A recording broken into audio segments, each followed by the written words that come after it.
దళితుడైన సింగయ్యని Jaganmohan Reddy convoy బుద్ధి అతని చావుకి కారణమైనటువంటి పరిస్థితి రాష్ట్రం మొత్తం చూసింది. జగన్మోహన్ రెడ్డి ఏమాత్రం మానవత్వాన్ని ప్రదర్శించకుండా బుద్ధి అయిపోయాడు.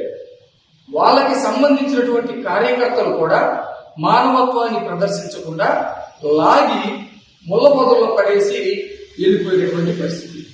వీళ్ళిద్దరూ మానవత్వాన్ని ప్రదర్శించకపోతే అక్కడ ఉన్నటువంటి పోలీసులు వాళ్ళ బాధ్యతగా అట్లాగే మానవత్వాన్ని ప్రదర్శిస్తూ సింగయ్యని కాపాడాలనే ప్రయత్నం చేశారు. అట్లాగే వైద్య సిబ్బంది వాళ్ళ యొక్క అంబులెన్స్ లో తీసుకొని వెళ్ళి అతని ప్రాణాలను కాపాడాలని మానవత్వాన్ని ప్రదర్శించారు.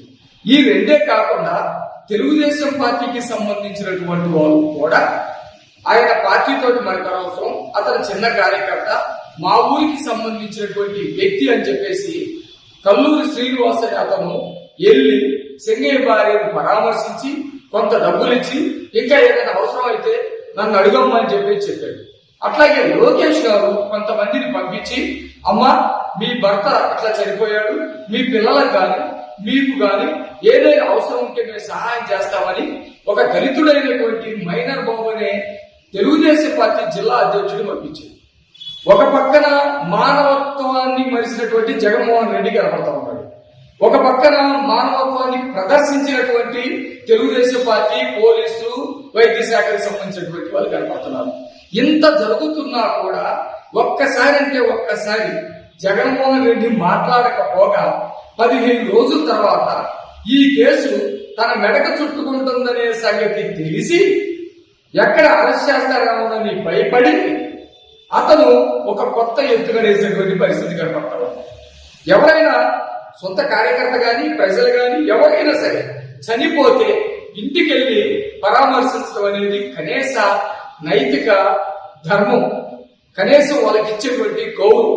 అలాంటి ఇవ్వకపోగా ఆమె చేత, సింగయ్య భార్య చేత 15 రోజుల తర్వాత చుట్టూ వైసీపీ వాళ్ళు చేరి ప్రాంప్టింగ్ ఇస్తూ ఎవరు లోకేష్ గారు బెదిరించారని చెప్పు, అంబులెన్స్ లో ఎవరో చంపేశారని చెప్పు, పోలీసులు చంపేశారని చెప్పి సిగ్గిలిసి లజ్జరిసి ఒక దళిత మహిళ, చదువురాని మహిళతోటి ఈ విధంగా చెప్పించినటువంటి జగన్మోహన్ రెడ్డి సిగ్గుపడాలి.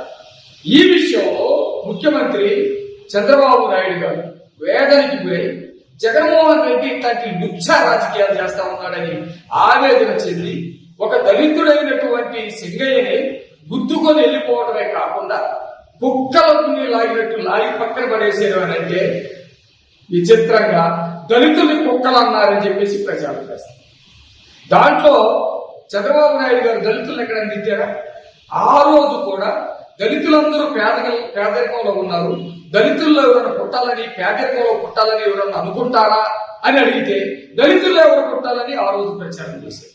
సొంత బాబాయిని నిర్దాక్షిణ్యంగా చంపి చంద్రబాబు నాయుడు గారు చెప్పారని ప్రచారం చేశారు.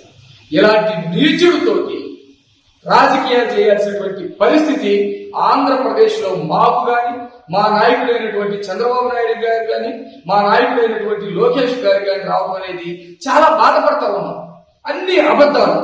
కేవలం ఇప్పుడు సింగయ్య భార్యతోటి ఈ విధంగా చెప్పించడం ద్వారా కోర్టులో ఈమెని ప్రవేశపెట్టి ఈ తప్పుడు కేసులాగా ప్రూవ్ చేసి కేసు నుంచి బయటపడాలని చెప్పేసి జగన్మోహన్ రెడ్డి ప్రయత్నిస్తా ఉన్నాడు.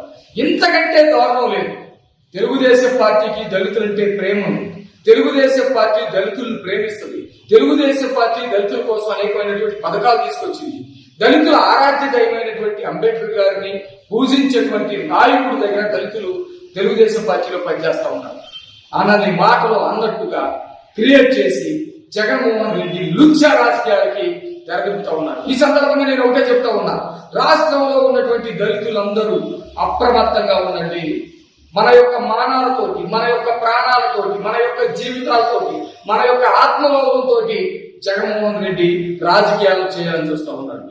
జగన్మోహన్ రెడ్డి గాలి కూడా మన ఇంటి ఛాయలకి రాకుండా కల్లేప చల్లి ఎవరు కూడా వైసీపీని దగ్గరగాని కూడా చేయాలని చెప్పేసి అందరికీ తెలియజేస్తా ఉన్నాం.